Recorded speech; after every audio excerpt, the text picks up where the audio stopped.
سابق SSP ملیر راؤ انوار کی ECL سے نام نکالنے سے متعلق درخواست۔ جسٹس عمر عطا بندیال کی سربراہی میں 3 رکنی بینچ نے کیس کی سماعت کی۔ ملزم کے وکیل نے دلائل دیے کہ عدالت نے ان کے موکل کو ضمانت دی، لیکن بعد میں نام ECL میں ڈال دیا گیا۔ ان کے موکل نے اپنی فیملی سے ملنے جانا ہے۔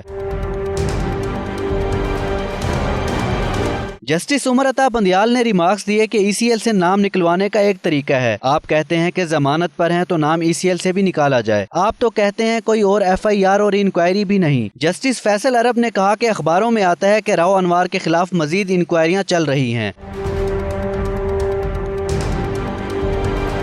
نقیب اللہ محسود کے خاندان کے وکیل نے بتایا کہ راؤ انوار کے خلاف نیب میں اثاثوں سے متعلق انکوائریاں چل رہی ہیں، جس پر جسٹس عمر عطا بندیال نے کہا کہ اس نوعیت کے تو بہت سے کیسز ہیں، عدالت اس کیس کو نہیں دیکھ رہی۔ عدالت نے راؤ انوار کو نظر ثانی درخواست عدالتی فیصلے کے ساتھ دوبارہ دائر کرنے کا حکم دیتے ہوئے سماعت غیر معینہ مدت تک کے لیے ملتوی کر دی۔